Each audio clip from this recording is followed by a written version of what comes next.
was truth in journalism, where brave men and women gave voice to the voiceless. But then the corporations bought the journalist, poisoning the news that we are fed. With those tainted sources, all we ever ate was a steady diet of status quo.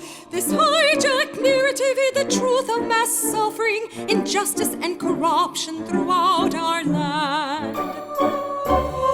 Status quo, status quo, status quo, status quo. To expose this shift to oligarchy came a band of honest journalists. They left the studio and hit the streets to give the microphone back to the people. Status quo. From sea to sea, the people were empowered to share their truth. Their voices no longer stifled, reclaimed their power. Join the media revolution now. Hey there, Jordan Chowden live. Status Quo in the house. It is Thursday, October 3rd, 2019. Sorry I'm a little bit late. I was actually prepared to go live at 5 o'clock Eastern, but of course, we had a last-minute technical issue that we worked out, so I'm going to be trying my best with all the other things I'm doing, which I have something to tell you today about some things we're doing behind the scenes. I'm going to try my best to get at 5 o'clock Eastern time because YouTube, unfortunately, will never notify people all the time. You're lucky if YouTube notifies you 20% of the time when we're live. So the best way for people to know when we're live is just to go live at the same time every day, give or take, rain or shine, 5 o'clock Eastern time. So we're going to be working on that. Jordan, who is the opera lady? That beautiful, wonderful voice is brought to you by my friend Carmen Elisa Cancel, a very powerful opera singer. She's working on her website, so I promised her when her website is done, I'm going to post it and promote her work. Just a friend of mine here in the city. She does opera all over the New York City. She's gone to conferences as well and events all around the country. Beautiful voice, and I am proud to say I helped her write those lyrics for the Status Quo opera song. So love Carmen, love Carmen. So we got a lot to discuss today. Obviously, Bernie Sanders on the mend. That's good. Forget the campaign, just good that Bernie Sanders is feeling a little bit better. We'll get to that. We also have news on new polling that, frankly, the corporate media is not covering, but I think is pretty significant. if you're a progressive and a Sanders supporter, we also want to give you an update on the Newark water crisis. It's not just Flint. We have water problems going on all over this country, and Newark water crisis is a crisis, which I will be going there this weekend with Joseph to cover that more and to interview more people this weekend in Newark. So have a lot of good stories. But before all that, YouTube is really doing a number on us, folks. I'm not going to lie to you. Our views are significantly down, and our subscriber growth is down, and unfortunately that's due to the fact that most people aren't seeing our videos, both when we're live and when we post them in shorter versions. So every one of you, easy thing to do, just press the like button. It's a thumbs up button right under the video. Right now we got 170 of you watching. 77 of you have pressed the like button. If you're watching on your phone, you'll be hopefully you're in the live chat on your phone. Just press out of that for a second, press the X button, then press the thumbs up button, and then go back into the live chat. We got to get that up to at least 180 of you pressing that like button. Kilo, not just Newark, South Jersey water messed up too. I know, Kilo, I'm trying to stretch my tentacles. I'm trying to be an octopus and go everywhere and cover every water story, but we got to grow our membership first so we can hire more reporters, because I can't do it alone. Thank you, Joe Greer, getting us started in the Super Chat. Keep up the great work, Jordan. Bernie Sanders 2020. Appreciate that, but it's not just Jordan. It's Jen, it's Joseph, it's Colin. It's more than just I. So thank you. Keep it going in the Super Chat. Also, become a Status Quo member. I'm going to play a little bit of our members. I shot a video just for members before I went live with an update on a major story that we're working on, an investigative story behind the scenes that is a huge time suck. But when we break it, oh boy, it's massive. And we have an update on that I shot a video just for members. I'm going to play a little clip for everybody just to kind of entice you to sign up as a member. But you know the drill. You can become a member to Status Quo for as cheap as a cup of coffee a day, or a cup of coffee a month, or a sandwich, or if you're a vegan souffle, whatever, or $179 annually. Help us grow the media revolution. Statusquo.com/join. And our membership, our goal is 1,000 by the end of this year. So we got some work to do. We're stuck at 718. Let's grow it live today. Also, follow us at the Twitter, I believe, at Status Quo. Let me check what we're at here. I think we're almost at 10,000, if memory serves me correct. What are we at? Yeah, we're at 9,900 on the dot, 9,900. So we got 100 to go to reach 10,000 on the Twitter. Follow us, subscribe to our podcast, and go to statusquo.com, enter your email. That's another great way for us to grow our reach, and that's another great way to get around this suppression. And in the near future, I don't want to make Jen's head explode. She's not here right now. She's picking up her kid. But in the near future, we might try text alerts. Because this suppression's killing us, and we want to make sure you know when we're live. We want to make sure you know when we're going in the field. Like this weekend, we're going to Newark. Marcus is going to be in the field this weekend, working on wait till you see what he's covering. I don't even want to spoil the surprise, but it's going to be batshit. That's all I got to say. Do you know what he's covering? Do you know what Marcus is covering this weekend? Did I tell you? No, you didn't, but I know where. I don't know what. Right. I'll tell you later, off camera, but it's going to be big. That's Joseph, by the way. He's manning the Super Chat.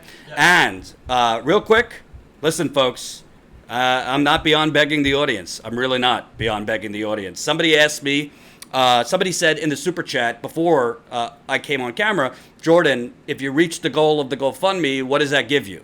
Which is a great question. What will that mean for Status Quo if you reach $85,000? First of all, putting aside the money, what will it mean is we have real momentum.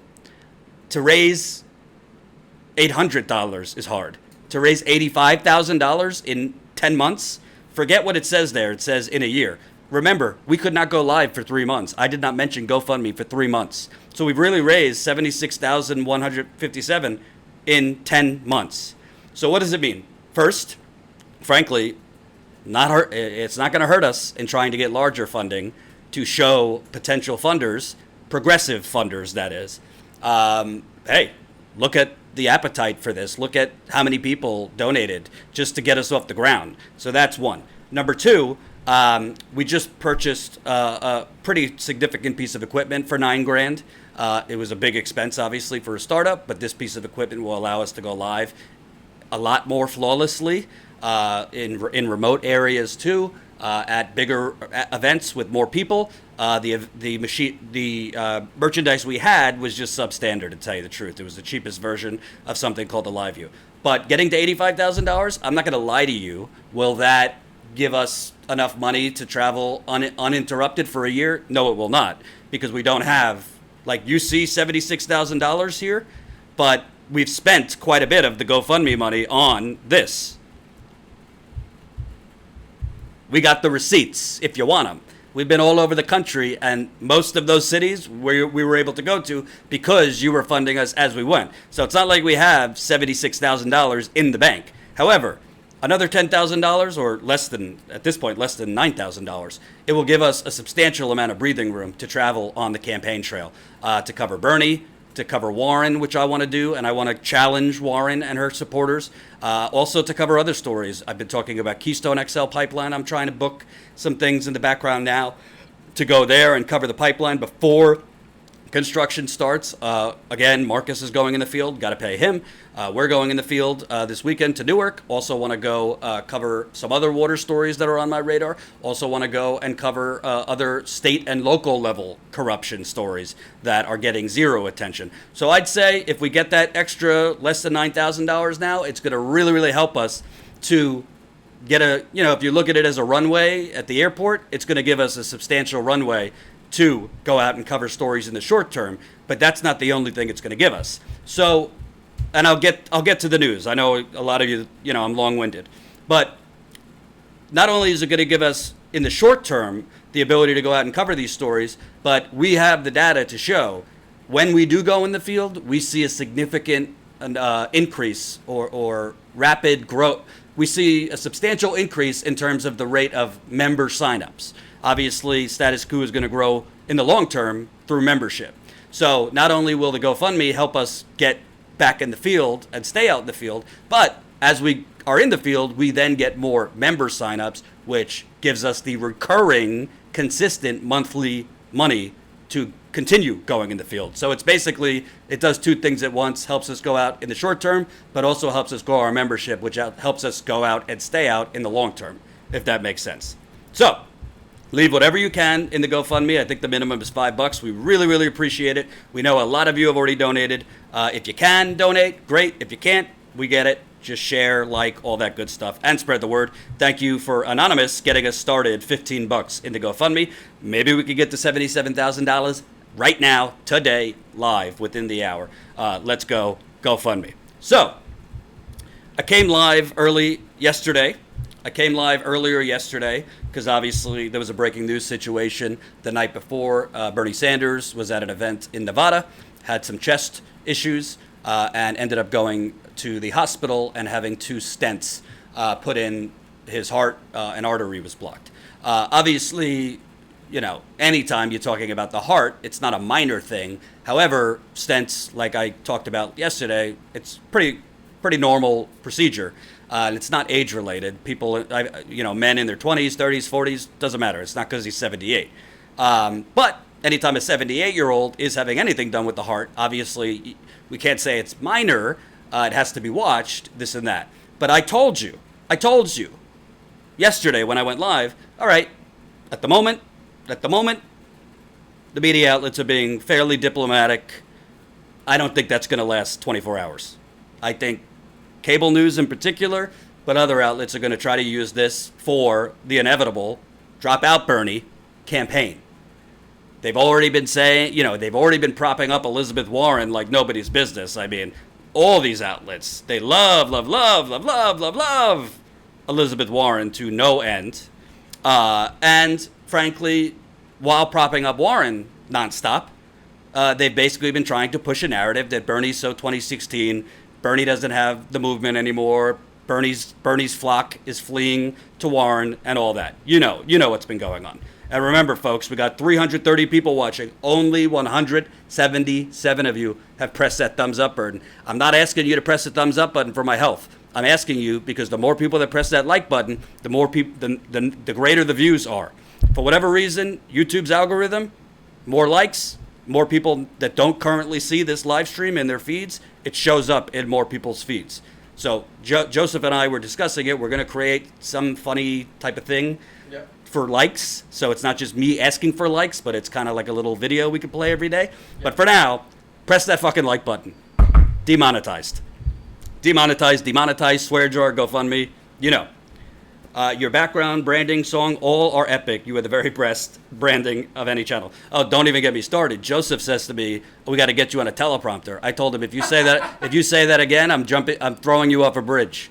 There will be no teleprompters here. He means well. He means well, but no teleprompters. So we'll have points. So I told you, I mean, listen, this media, you know, oh, we wish Bernie well and blah, blah, blah. It ain't going to last. And shockingly, I was right. So let's start with our friends at MSNBC. And we'll see what they had to say. This was this morning on MSNBC, their take on Senator Bernie Sanders hospitalized. Oh, you know what? Before I say that, I should give you the update, of course, if you haven't seen. Jane Sanders issued this statement. Thank you to everyone who reached out yesterday with so many touching and kind messages wishing Bernie well. We are so moved by your support. Bernie is up and about. Yesterday, he spent much of the day talking with staff about policies, cracking jokes with the nurses and doctors, and speaking with his family on the phone. His doctors are pleased with his progress, and there has been no need for any additional procedures. We expect Bernie will be discharged and on a plane back to Burlington before the end of the weekend. He'll take a few days to rest, but he's ready to get back out there and is looking forward to the October debate. That's Jane Sanders, and I'm telling you right now, I don't know if you're going to convince Bernie Sanders to take a few more days to rest. I don't think this guy is hearing it.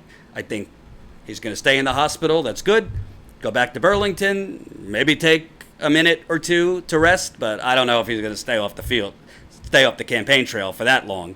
Right now, they could hold him down and, you know, not let him leave the hospital. But once he's back in Vermont, I'm not, you know, we know who Bernie Sanders is. I would expect him to be back out there sooner than later. Obviously, forget the campaign. Like, don't push yourself if you're not feeling well enough, but we'll see what happens. So that statement was released this afternoon, but this morning, MSNBC, not so subtle.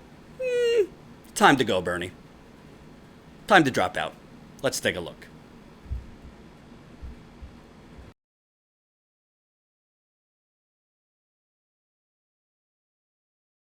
And we're all wishing Senator Bernie Sanders well. As people probably know by now, he had some stents inserted yesterday, I think it was yesterday. It's so hard to keep track.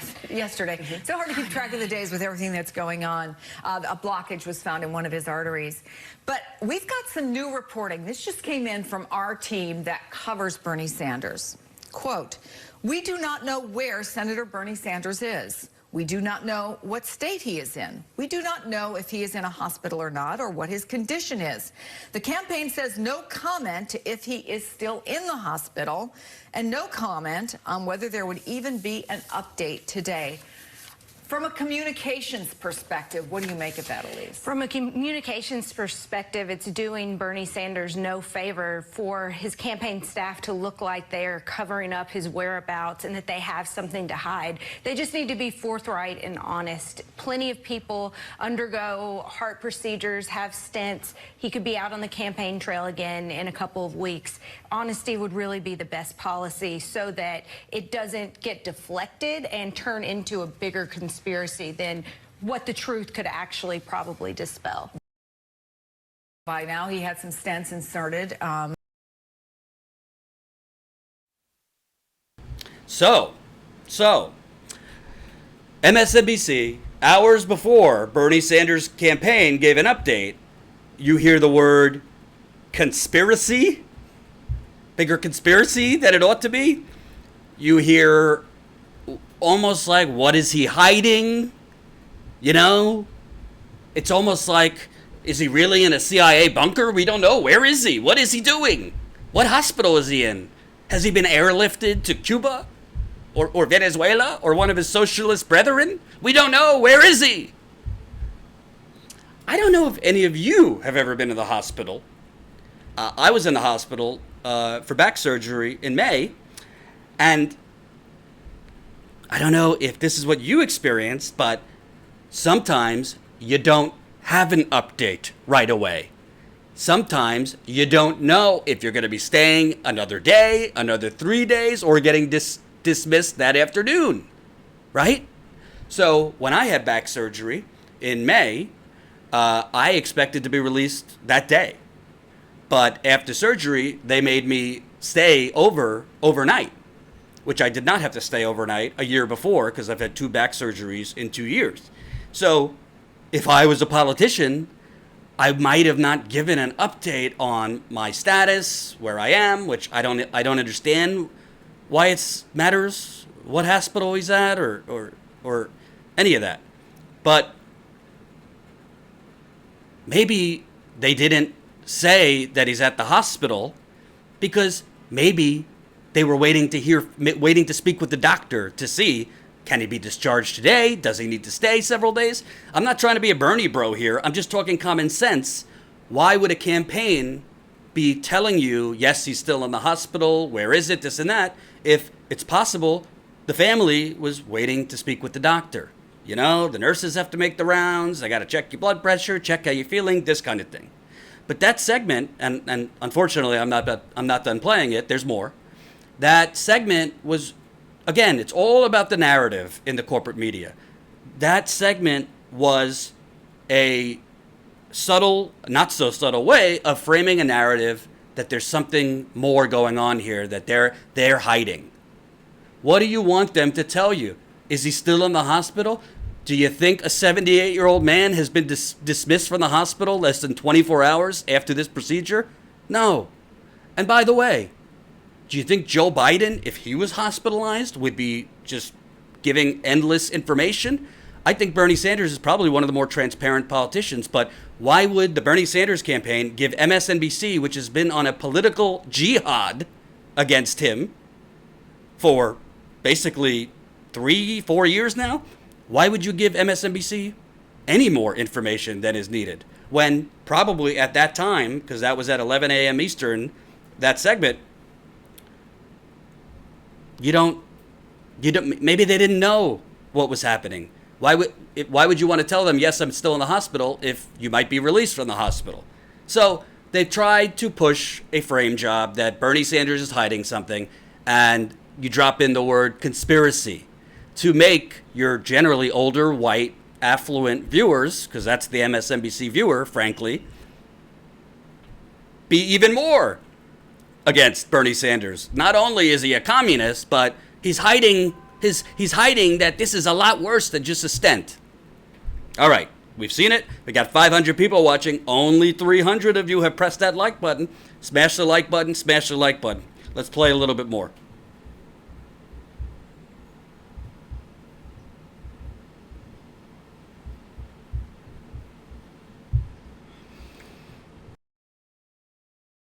Probably dispel. I mean, I guess the question, why would they do it even? That's what I'm trying to figure out. Why not just come out and say, right, here's the deal. We told you what happened yesterday. Now here's where we are today. Well, I think they know that their Democratic competitors are respectful enough not to exploit the situation, but this is clearly something that the president would exploit. I do think that hopefully Bernie Sanders is healthy enough and he'll be on the debate stage on the 15th, and I think that he'll try to pivot, and essentially we've already seen him tweet, essentially, I'm fine, Medicare for all, exclamation point. Are they looking at what happened to Hillary Clinton? Remember when she was at the 9/11 and she was started to feel faint? She had a little bit of pneumonia, I think it was at the time, and then it became this big thing, at least on the Republican side. But how much better would it have been for Hillary Clinton if she had just said, oh, I have pneumonia? It's not good, but she would have taken the initial hit instead of having it balloon into this story about how she did not have the stamina for office, which to see her out this week doing interviews, she certainly seems to be in great health. I mean, when you're honest about these situations, you leave less of a chance for people to speculate whatever the worst situation is. So if he comes out and says where he is and what's going on, if it's fine, then I think that, you know, the story goes away and we can focus on his policy as far as paying for medical care and sort of something that so many families are dealing with today. Yeah, I think one of the surprises of this campaign for a lot of people have been that the three frontrunners that we have always talked about, obviously, Biden, Elizabeth Warren, and Bernie Sanders are all at least 70, right? And there hasn't been like a whole lot of concern about that. As a matter of fact, Bernie Sanders continues to have a huge amount of support among 20-somethings, 30-somethings. But does this raise age questions? Will people maybe, whether explicitly or implicitly, start to think differently about someone who would be the oldest president ever elected? It's a completely legitimate question to ask, just as you would ask if someone is too young for the job of president.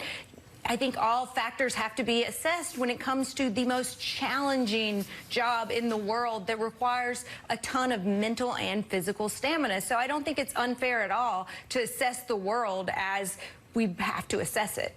Well, and we saw this with John. So, hope I didn't make you mad there. We haven't even gotten to CNN yet. So, a few things. It is a fair question to ask an older candidate about their age. I think so. In general, I think it's fair. People live longer and longer. Bernie Sanders, up until now, has showed no reason to doubt his medical stamina or whatever. But I don't think it's an unfair question. However, there have been doctors in the last 24 hours that have gone on CNN, The Hill, I saw one saying, this has nothing to do with Bernie Sanders' age. This is not age related. This could happen to anyone at any age. It has to do with stress, your diet, and many other factors. So they're trying to frame it that this is because he's 78, when many people, young and older, get stents to open up an artery and feel more energetic after the fact. Bernie Sanders was barnstorming the country with one of his main arteries blocked. And look at the energy he's had. Imagine what he could be after the fact. But MSNBC didn't have that discussion with, say, cardiologist or a doctor, to non-expert pundits who threw out the word conspiracy, what are they hiding, those kinds of things. Again, a frame job. And you know, I know that we live in a 24/7, like, I need to know right now, short attention span. But at 11 a.m. in the morning, when they're saying hiding this is bad form, maybe they weren't hiding it. Maybe they didn't know what the plan was. And then after speaking with the doctors and consulting as a family, they decided to stay in the hospital longer. Maybe the campaign is smart and doesn't want to disclose where he is because he knows that the one time that the media will cover it is when that the media will cover Bernie Sanders is to put cameras outside that hospital to keep putting it in the minds of their viewers, Bernie Sanders in the hospital, and to blow it up as a bigger thing. In that regard, I don't think it's bad strategy at all for Bernie Sanders' campaign to not tell him what hospital he is. I'm sure they'll find out. Because you know that they're going to use it against you. This is not me saying it as a Bernie bro. This is me saying it as straight political strategy. If they know where Bernie Sanders is, you are going to have cameras, producers, and possibly anchors outside because they want to make it very abundantly clear and remind their audience every hour on the hour, Bernie Sanders is hospitalized. Bernie Sanders is hospitalized. It's so transparently obvious what they're doing. So transparently obvious what they're doing. And a few thank yous to go. Thank you. We just got a few more GoFundMe donations. Thank you, Joshua, $5. Thank you, Jazz, $5. Thank you, another Joshua. Oh, two donations from the same Joshua, $10. Now at $76,192. Little over $800 to go till $77,000. I know that there are some folks in that audience who got a couple nickels and dimes to go to real independent journalism. I told you at the beginning, Joseph and I are going to cover the Newark water crisis this weekend in Newark. Marcus is going to cover a very, very entertaining and probably batshit crazy story this weekend. I'm not telling you what it is, but trust me, get your popcorn ready. And I am already currently in the process of booking our trip to go out and cover the Keystone XL pipeline. So keep it coming in the GoFundMe if you can. So if that MSNBC clip didn't make your stomach, go, CNN was not to be outdone. CNN was not to be outdone by MSNBC. So Erin Burnett, who does not like Bernie Sanders, who does not like Medicare for All, who is super capitalist, her husband's an investment banker at Citibank, all that. Erin Burnett, yesterday at CNN, felt it was very, very important to get the actual video of the event that Bernie Sanders was not feeling well, where he felt his chest pressure. And to be consistent, let's say Bernie Sanders collapsed on stage or something like that. I think it's arguable whether that has news value to show that if you have the video. I think that's arguable. I know you guys wouldn't want to see it, but if Joe Biden collapsed on the stage, I wouldn't be like, no, for privacy reasons, we shouldn't see it. If a leading presidential candidate passes out, I think we should see it. I think it's important for voters to see something is wrong here. And then we might later find out, it's not anything dire. It's just they were dehydrated or whatever the case may be. In this case, Bernie Sanders didn't pass out. He wasn't feeling well, so he asked for a chair to give his speech sitting down, which is obviously rare for Bernie Sanders. I don't think I've ever seen him or covered him give a speech not standing up. And remember, folks, I'm going to keep reminding you, we got 560 people watching, 384 likes. Like.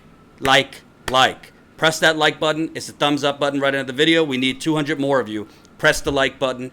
The more people that like, the more people that will see the live stream. That's how it works. So, CNN, even though Bernie Sanders' campaign had taken down the video, which, again, I don't blame them. I don't think they're hiding anything. MSNBC, for example, said, give us an update on what's going on. They told you what was going on the day before. He had 2 stents put in to unblock an artery, and he's resting up. When you say we need to know what's going on, the campaign told you very quickly after what happened. There was no update. It's not like if he needed another procedure, they would have told you he just had a new procedure. So MSNBC was pretending that the campaign is hiding and not telling us what's going on when they just told you the day before what was going on. But CNN felt it was very important, news value-wise, to show the moment that Bernie Sanders was not feeling well. Here we go. So then we do have a video of him at the event. You mentioned this. Yes. He held before he went to the hospital. Last night. He did, as you point out, ask for a chair to sit in, which, never happens. Correct. He clearly was not feeling well. Right. As you say, that is not what you usually see. That is not Bernie Sanders right there.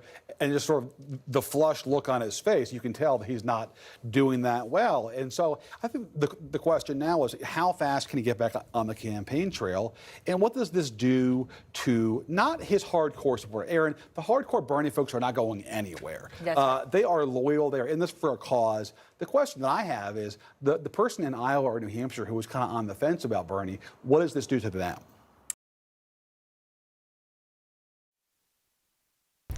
So, again, I'm not saying this is a Bernie Sanders supporter. I don't really think it was so necessary to show a clip of Bernie Sanders asking for a chair to speak. The only reason they were doing it is obvious. They want to show Bernie Sanders in a weakened position. CNN, MSNBC, all they are is extended public relations for the establishment. In this case, they've been propping up Warren, they've been propping up Biden. Now Time Magazine is putting Kamala Harris on the cover to try and, it's like whatever that machine is to start somebody's heart that stopped. They're trying to resuscitate Kamala Harris's lifeless campaign, Time Magazine. Why should Kamala Harris get a Time Magazine cover? Bernie Sanders just raised more money than any other candidate this campaign. Kamala Harris polling at 5%. Let's give her the cover of Time Magazine. I digress. So I don't think that was necessary, and I think it was very obvious that CNN was trying to continue pushing the narrative. Bernie Sanders is a damaged duck. He's a damaged candidate. He's damaged goods, and he's going to continue fading without actually having to say that. That's why they pushed the video. So, defibrillator. Thank you very much. So, again, the MSNBC segment came before Bernie Sanders' campaign gave an update. And the update was he's talking to doctors. He's resting up in the hospital. He'll be discharged this weekend. And then he'll go back to Burlington, Vermont. And they also said that he's going to be on the debate stage October 15th in Ohio. So that's good news, too. So what's going to happen now is the question in the days where he's not on the campaign trail, where they know they got Friday, possibly Saturday, he's still in the hospital. What are they going to do?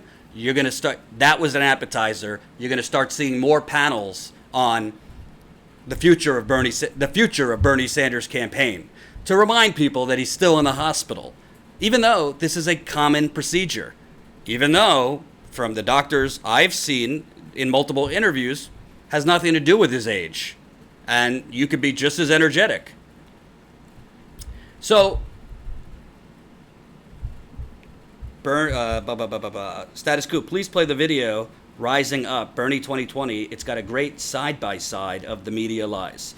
Send us the link and I'll play it. Thank you, Don Snow, $5 in the super chat. Bernie made 25 mil with the most individual donors. I bet he raises more than last quarter with more donors. It's a good. Hey, if he comes back, and everybody loves a comeback. So if he comes back and performs well in that debate and fights within, reason how he's feeling, I think you could see a tsunami of donations. But I'm just telling you now, like I predicted yesterday, that they were not even going to wait a day to start the framing.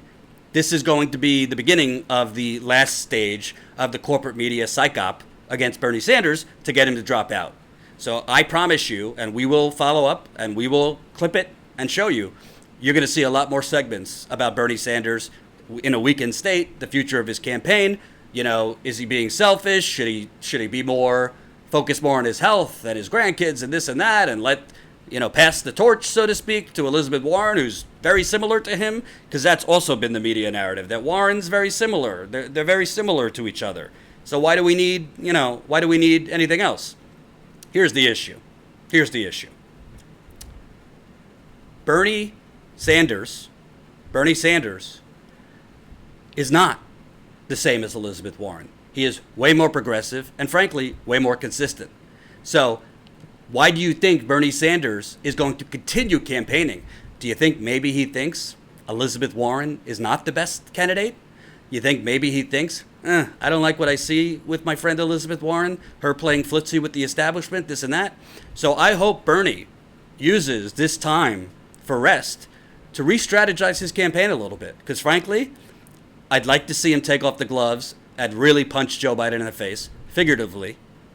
But I'd also like him to start seeing him go more, I don't want to say aggressively because I think that could backfire, but more directly at Elizabeth Warren, pointing out the differences and also pointing out she hasn't been the best candidate money can't buy. She has taken money from big donors. She just did the creative counting that I've reported on and raised all that money in the Senate re-election campaign from big dollar donors and then transferred it to her presidential campaign. But we are going to see over the next few days more of this. Whatever you want to call it, I would say subtle but not so subtle campaign to remind audiences Bernie Sanders is still hospitalized, Bernie Sanders is still in a weakened state. What is the future of his campaign? It's all a narrative to basically try their very best to convince people on the fence or currently with Bernie to flee. That's what they're trying to do.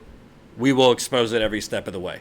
Because as far as I know, this has nothing to do with his age, and he's already announced he's going to be on that debate stage for, as far as I'm concerned, onward. So, before I move on, I'm not going to stress it, but my colleague here, Joseph, told me there were some people in the live chat saying, you beg too much for money. Well, and speaking of, thank you, Matthew, $20 in the GoFundMe. You know what really bothers me, Joseph? Yes. You know what really bothers me? Yes. People want to have their cake and eat it too. Of course. So, Always. let me tell you something.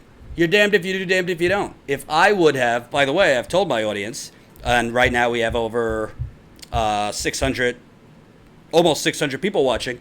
Some of you not heard this story. We got a pretty substantial offer a couple months ago from, frankly, somebody who donated to Obama, Clinton, and some other Democrats.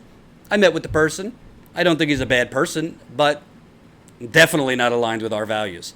I'm a human, so I thought about it for 5 to 10 minutes, and I turned him down. And by the way, this was not for a small amount of money. This was from a large amount of money. There would be no need for a GoFundMe, is what I'm saying. Honestly, I wouldn't even have to ask for money on camera because we'd have all the money we need. But there was a little problem. There's a little problem. This person would not sign a contract giving full editorial control to me. To me. He would not sign things that were non-conditional. He also would not allow me to make it public who he was. So I said no.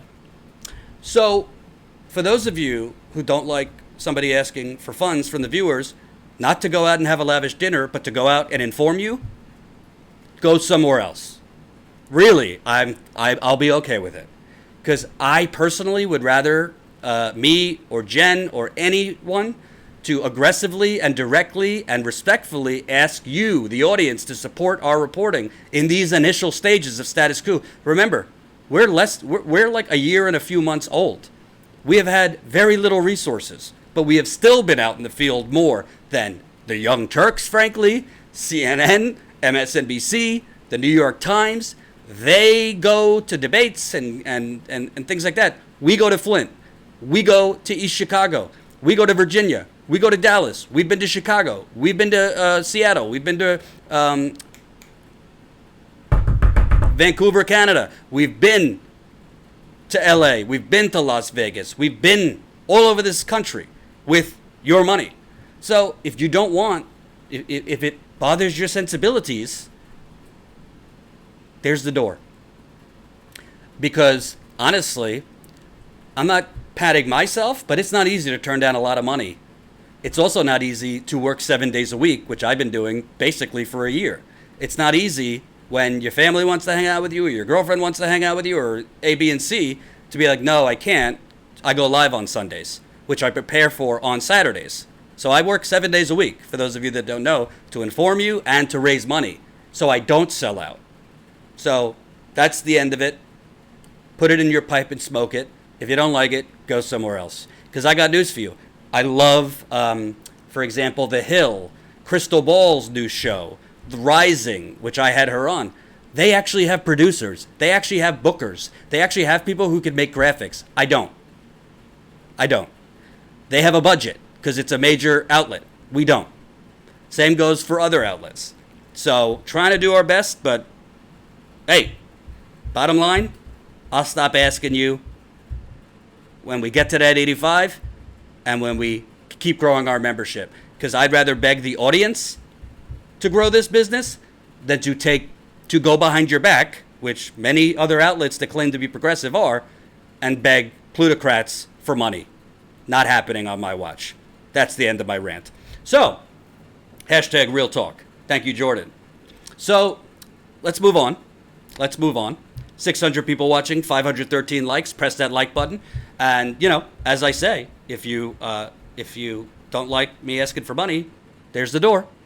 We're almost at $77,000. What is that? $788 to go. Keep it coming if you can in the GoFundMe. So, there was also new polls out today. Shockingly, I don't hear CNN talking them. I don't hear MSNBC talking about them. I haven't read the New York Times story about them yet, but fairly good if you're the Bernie Sanders campaign.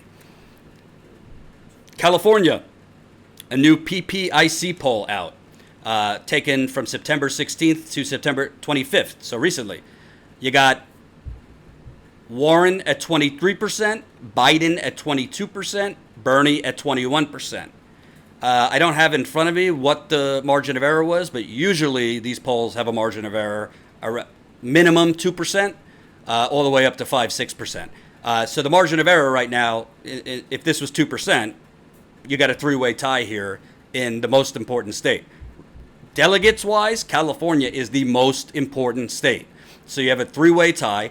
I would also argue, and sorry that this only takes up some of the screen, we're working on things, and hopefully we're not going to be using OBS, which is the text system I use right now, once Joseph gets on board with the other system, Wirecast.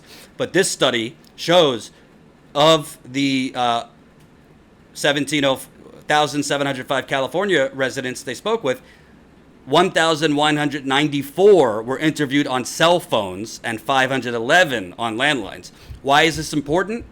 When you see polls with more cell phones, Bernie Sanders tends to do a lot better in those polls because a lot of older people have landlines. Most people, frankly, under 40 do not. No offense to my older viewers who like Bernie, but by the numbers, a lot of older people have cell phones and landlines. Most younger people do not. So this is very, very, very good. By the way, Kamala Harris, senator from California, was way the hell behind. I think she was in 5th place in her own state. So, that's why Time Magazine is giving her a cover and the media is trying to resuscitate her. Not surprising. So that's very good news in California, which is going to be, I think it's beginning of March. So California used to be at the end of the process. California is now towards the beginning of the process. So Bernie Sanders is in there, and it's essentially a 3-way tie in California. But California was not even the most significant one, if you ask me. Got a poll in Ohio, which Donald Trump, if you remember, he trounced Hillary Clinton in Ohio by 8 points. Ohio, which has always been like the biggest swing state of all swing states. There's been jokes. It's really winning the presidency of Ohio because Ohio has swung many elections. Donald Trump took it by 8 points over Hillary Clinton. So maybe the people of Ohio like, dare I say, a populist message. Maybe the people of Ohio are against candidates that pushed NAFTA, who supported the TPP. Thank you, Papa Joe White, $12 in the super chat. Maybe the people of Ohio who have had their jobs shipped to Mexico and China and other places aren't down with someone like Hillary Clinton or her brother, Joe Biden, her political brother, that is, who pushed these trade deals, were behind every bad trade deal, pushed the deregulation of Wall Street that has made a lot of those towns and cities in Ohio look like episodes of The Walking Dead. You want to know how I know? Because I've been there, I've done that. I've covered these cities in Ohio and Pennsylvania and Wisconsin and Michigan. Well, if the Democrats want to take Ohio back, looks like Bernie Sanders is in the game there too. You got Biden at 29%, Bernie at 27%, and the I have a plan for everything from sliced bread to rolling out of bed without hurting your back, Elizabeth Warren at 21%. Nice color-coded graphics by our new cameraman, Joseph. So, again, that's basically a tie between Biden and Bernie at the top. Margin of error, typically 2 points. Tell you the truth, I did not have the time to look that in-depth at this poll, so I don't know what the sample size was. I don't know. But this is one of the first polls I've seen in Ohio, and Bernie is doing well, just like he's doing well in polls out of Wisconsin and Michigan. Thank you very much. What? $27 in the super chat. Keep up the good work. Really appreciate it. Keep it coming in the super chat. GoFundMe, obviously, we appreciate. We just got another one in the GoFundMe. Thank you, Jared, $5. Thank you, Shakira. I hope I'm pronouncing that right. $13. It's now at 76,230. Keep it coming.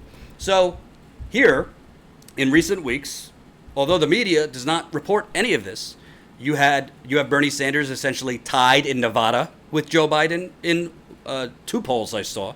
Bernie Sanders tied in Nevada, one of the first, what is the third state. You got Iowa, New Hampshire, then Nevada, then South Carolina. We've seen polls where Bernie Sanders is doing fairly well in Iowa. We have seen polls that Bernie Sanders is doing well in California now. We are now seeing polls. We've seen polls where he's leading in Colorado. Now we're seeing polls out of Ohio where he's tied for first place, basically.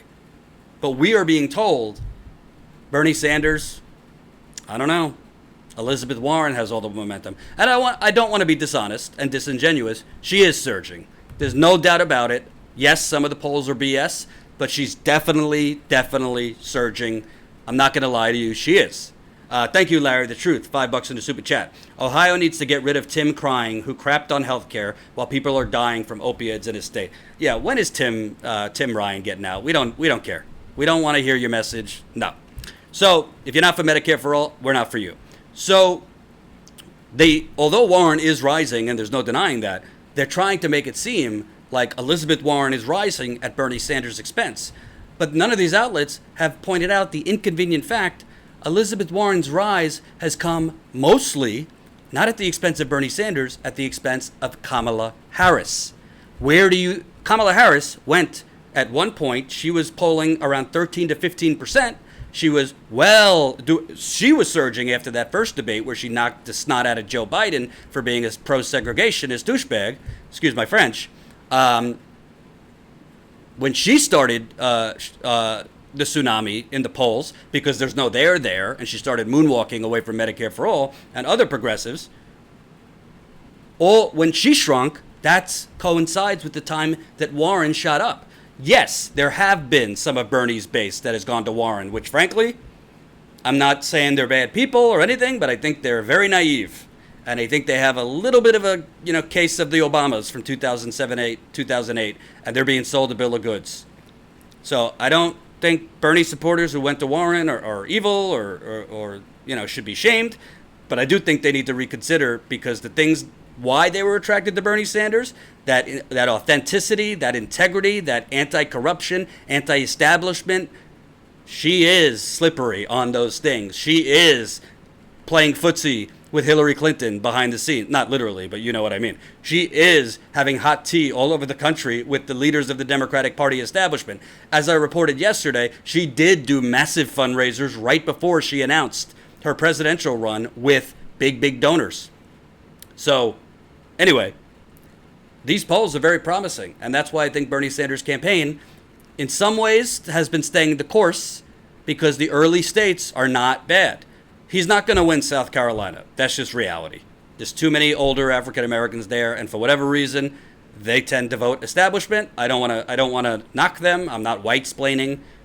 A lot of black voters I interviewed in 2016. They're used to not getting much from the government, so they tend to be more pragmatic. They don't tend to not think bigger things are possible, particularly older African Americans, and I can't say I don't blame them based on their history.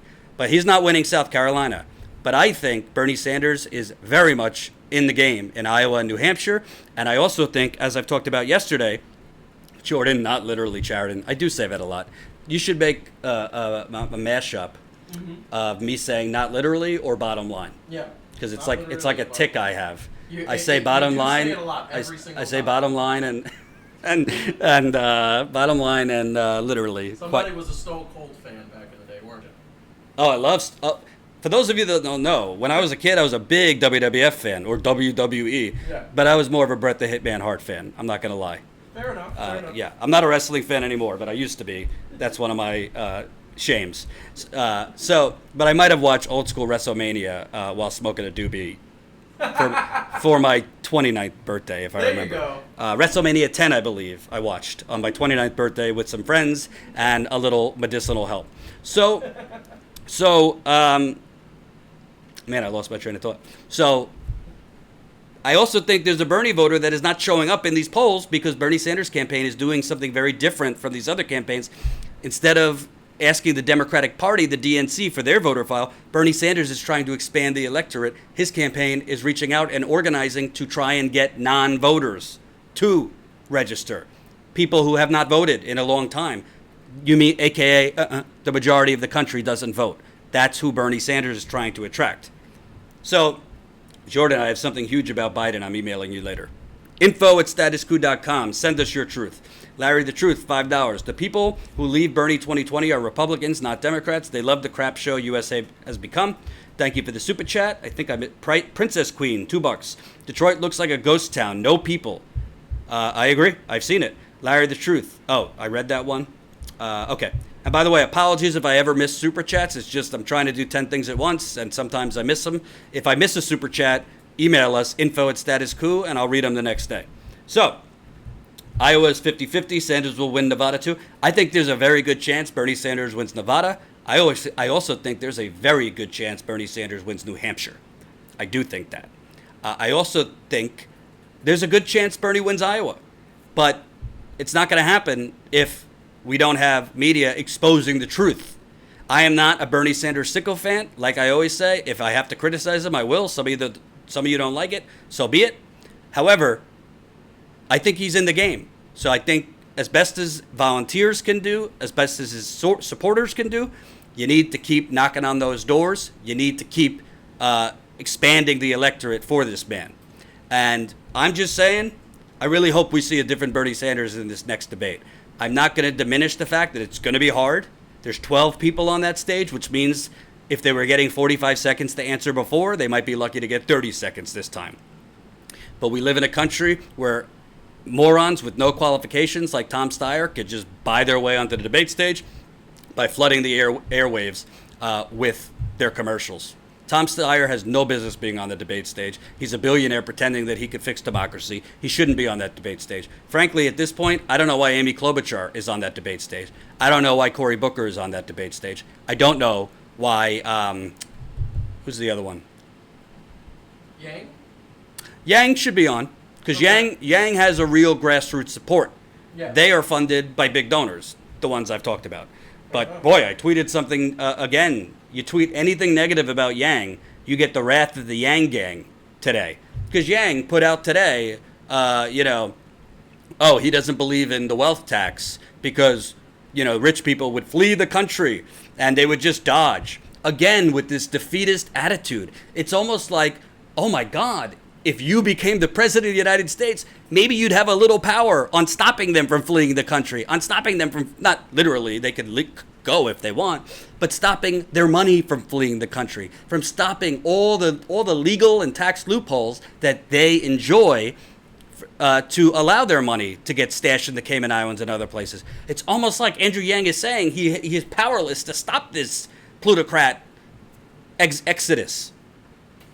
It's a Republican talking point, just like him saying we shouldn't raise the minimum wage to $15 because it will hurt small businesses. Republican talking points. I think he's a libertarian. I like some of his ideas, but I'm not part of the Yang gang. I think the one you were referring to, was it Bennett? Because he has no numbers. He's not in. He's not in this debate. He's not in it. Okay, so No. then, yeah.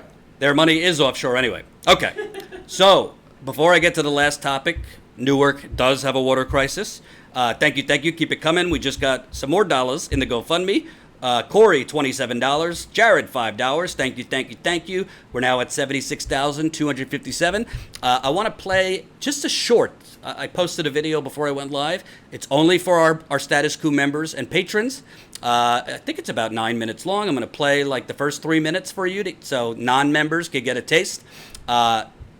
Big development in a story I'm working on behind the scenes. So if you want to get these member-only little updates, if you want to see what really goes on behind the scenes on how to break these stories, sign up. statusquo.com/join, statusquo.com/join. Give me a minute because I didn't load it in time for the live stream. Members, screen's going to go black for a second. I hope, as you're watching, you're also going to sign up to become a Status Quo member. Here's a little bit of the members video I just posted for our members.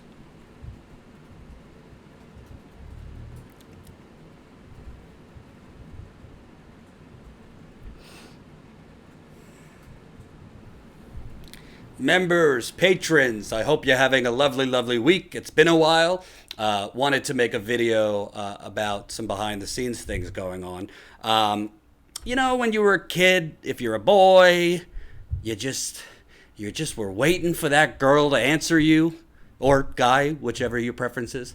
You ask them out repeatedly, they don't get back to you, you try to go, the dance is coming up, you're twisting in the wind, or they said no to you over and over and over again, but you don't give up.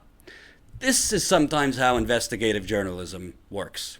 So, although you're my members and I like to give you the behind the scenes, I'm not going to give you what the story is because, frankly, I need to keep safe and I don't want it out publicly until we break the story.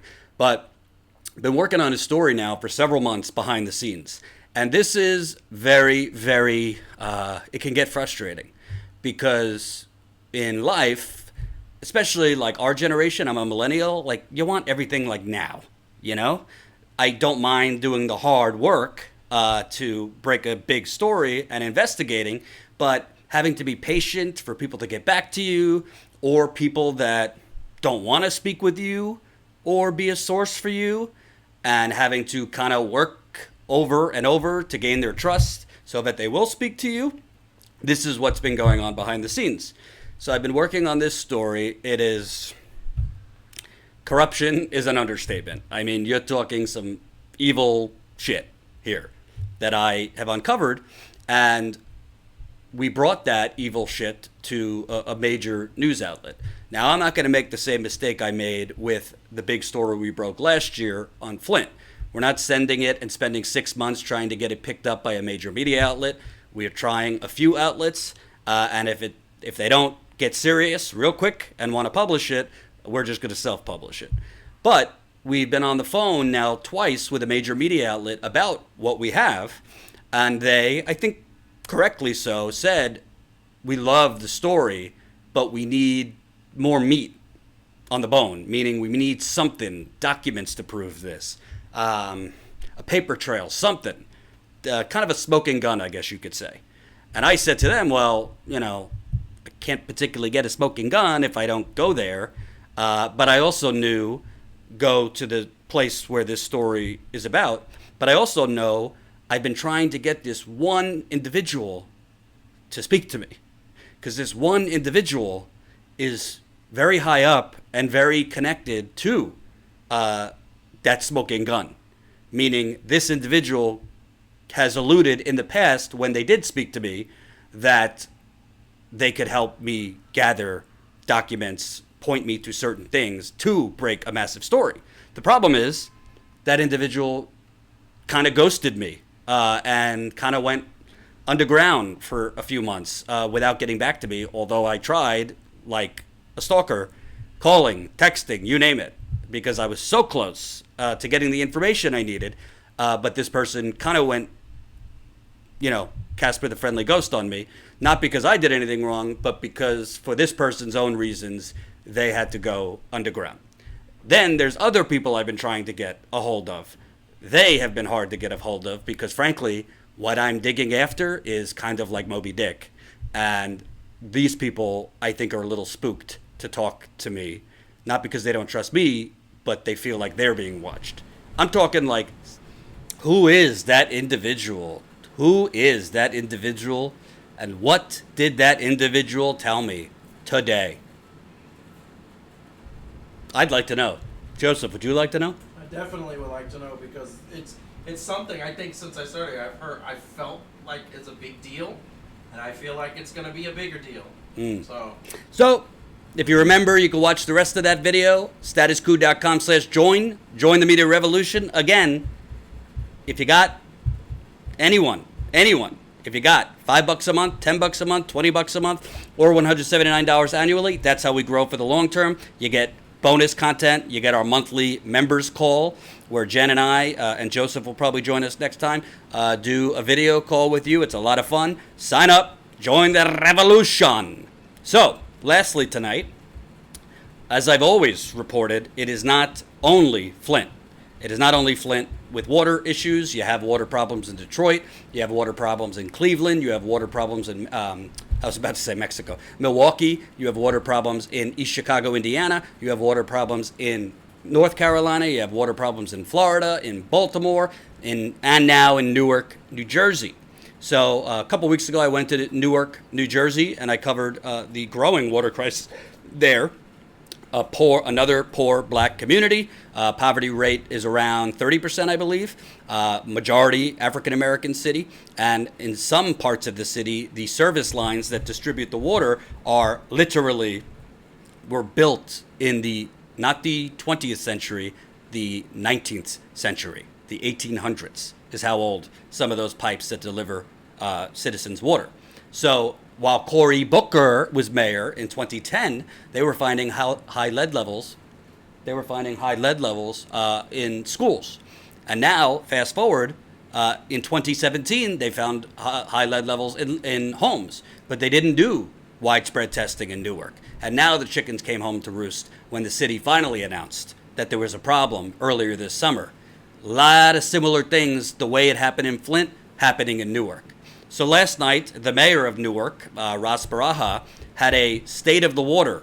He had a state of the water meeting to continue in my view,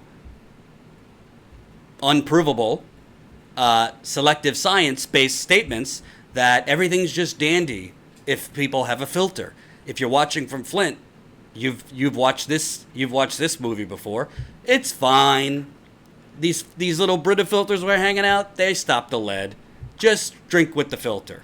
So Baraka, at his State of the Water event, Newark city officials held a State of Water event Wednesday evening to update the public on the drinking water contamination issue.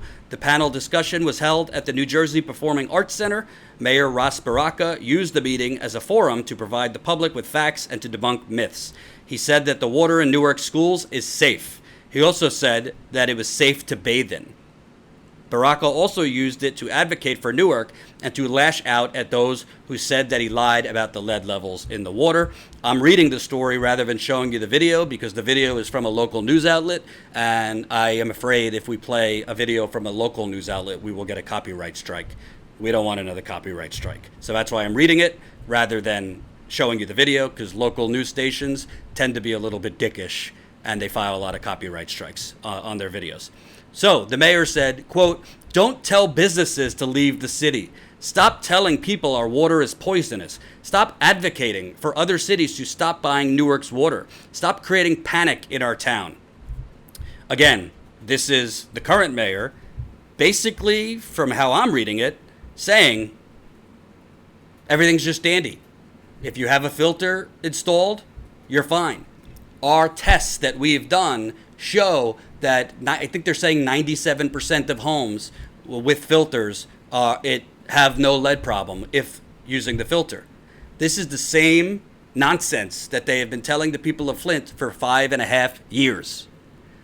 But because I've been to Flint 14 times, I could tell you, the water is not fine. And filters do not stop all lead. They go bad very quickly. They don't stop lead over 150 parts per billion. And they also, if they do stop lead, filters could breed bacteria, which the media never talks about. And most citizens don't get properly educated on how to even install the filter. So it is not a foolproof plan, but we have seen this in Flint, East Chicago, Indiana, which I covered at the Young Turks. They were throwing filters at the problem. Sure, in Newark, they have pledged a good amount of money to expedite and replace these lead service lines over the next 3 years, but how is that helping people now? And are you able to 100% tell the poor black people of Newark that their children can drink that water with the filter safely? Here is Mayor Ras Baraka on Democracy Now! Basically shaming activists who have been asking for more transparency. Where have you tested? What were the results? Did you run the water before testing? Let's take a look at what he said to Amy Goodman on Democracy Now!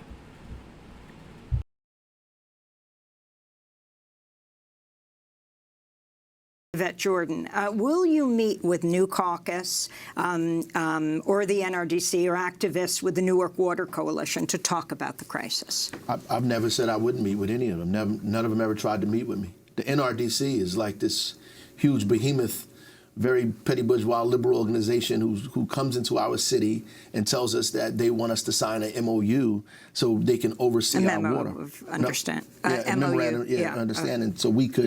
So they could oversee our water system. Andrea Adewale, where she rest in peace, said no. We have our own oversight.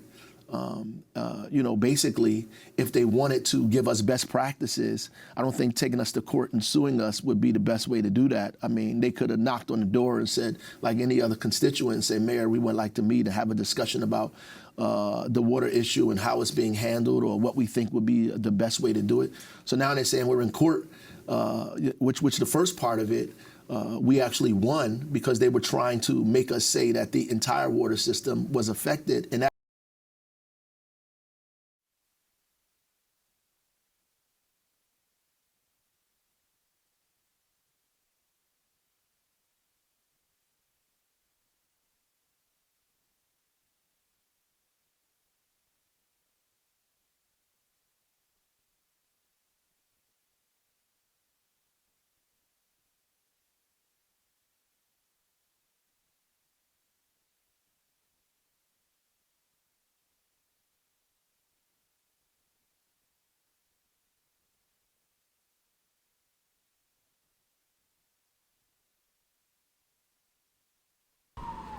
Go ask Jordan to turn on his microphone when he is talking.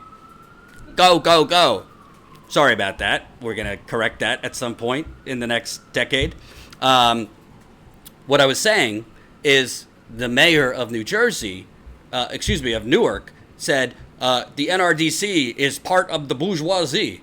Well, go ask the people of Flint if the NRDC, who, by suing the state of Michigan, by suing the federal government, got the people of Flint $97 million towards replacing those lead service lines in Flint that the state of Michigan, under that scoundrel governor, Rick Snyder, refused to pay up.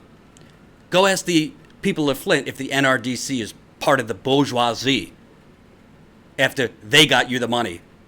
They got those poor people in Flint, those poison people, the money to replace those lead service lines. So already this guy is full of nonsense. So I want to play you some of the activists in Newark, who Joseph and I are going to go interview this weekend in Newark. I want to play you some of their response. Apologies. They, unfortunately, for the beginning part of the video, were broadcasting sideways. So, activists, what are you going to do? But you'll hear them. Here is what they had to say, which really, really reminds me of what I saw in Flint, as far as the government saying everything's fine and the activists saying, no, everything's not fine, and you guys are really, really not being transparent when our lives are on the line. Our health is on the line. Let's take a look. These are members of the Newark Water Coalition.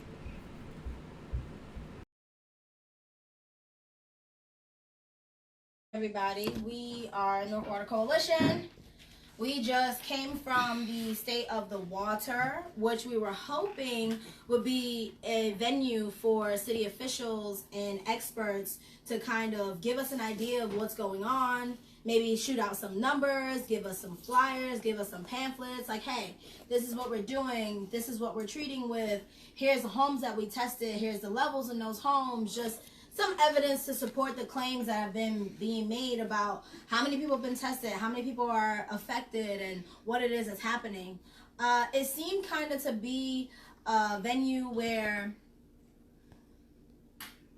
the mayor felt the need to clear the air, mostly about himself. It seemed a lot like a defense campaign more than it seemed like an opportunity for residents to come and get more information, whether it be printed or from questions being answered. It just doesn't seem like a space for people to come and get information.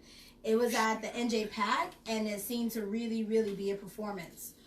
So I think some takeaways, I'm just going to go through some things that were said. Rod said that in 2017, that he said that there was a problem, and that letters were sent out, different mailers and stuff like that. And that the plans, now that we recognize that there is a problem, is very confusing, by the way.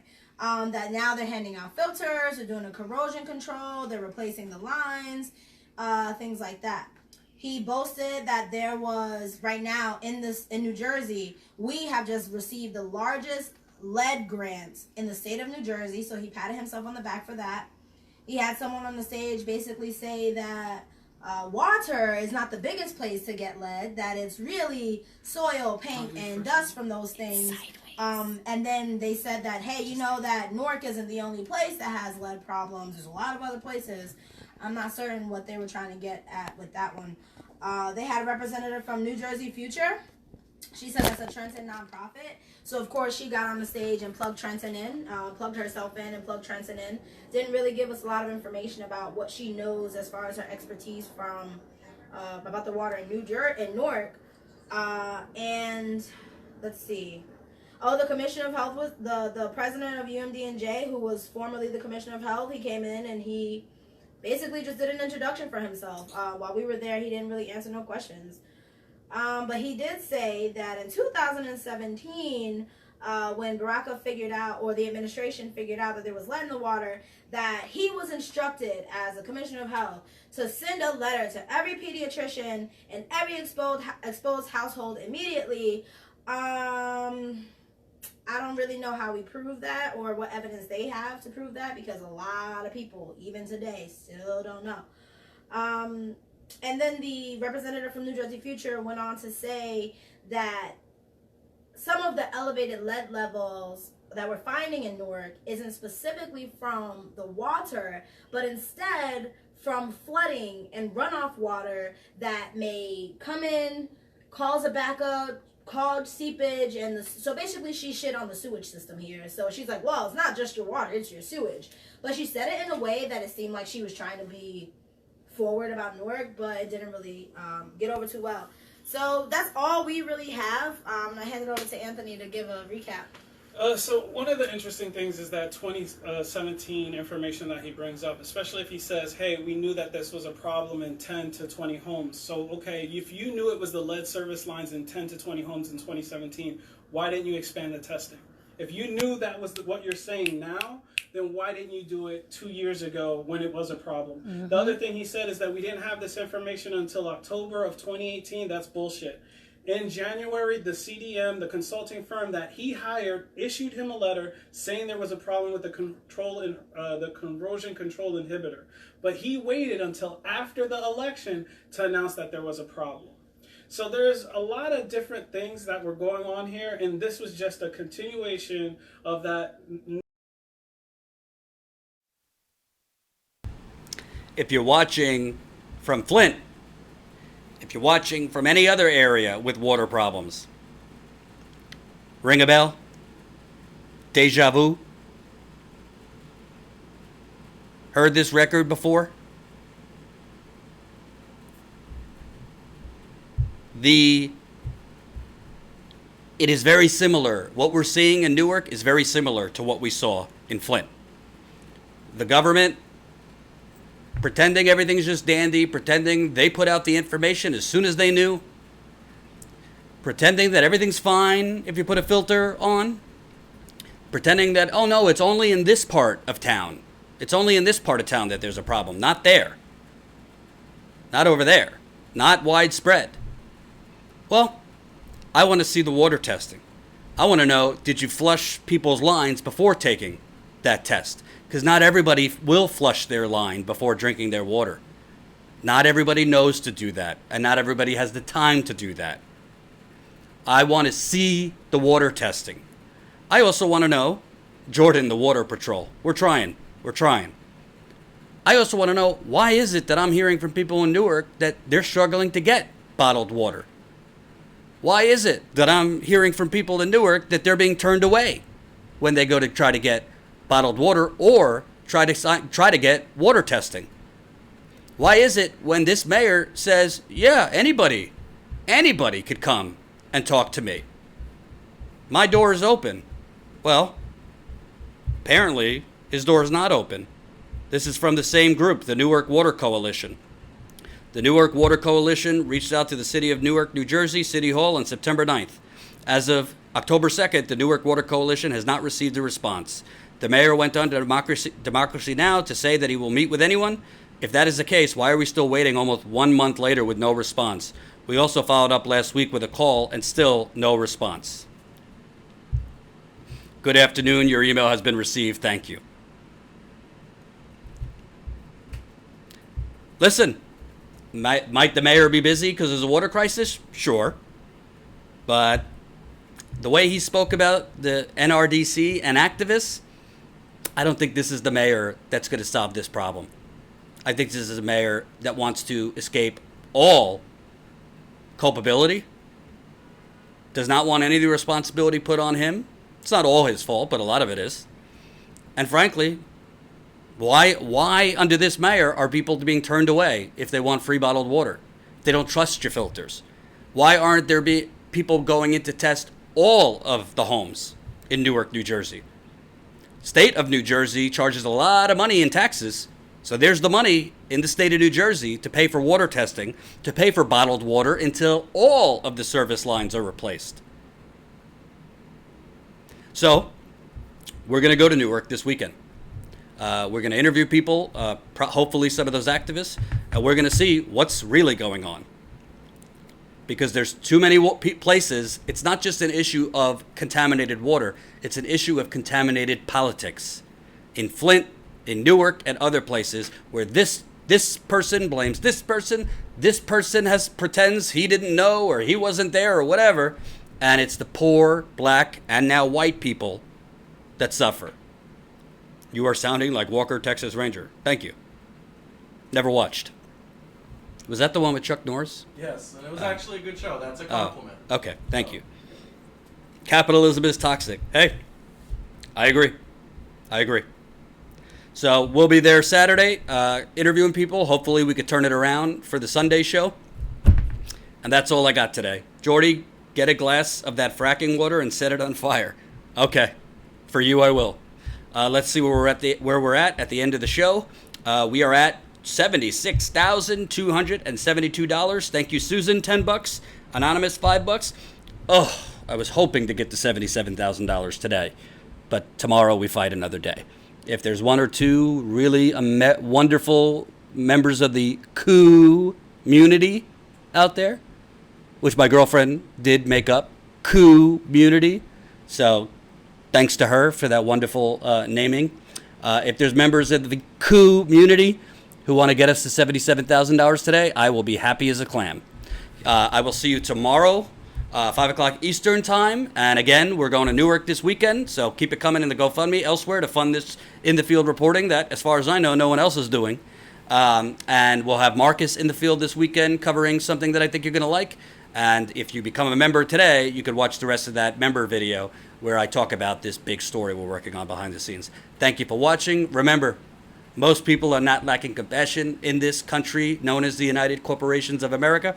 Most people have no earthly idea what is going on because it's all about the money, and we are here to expose it. Ooh.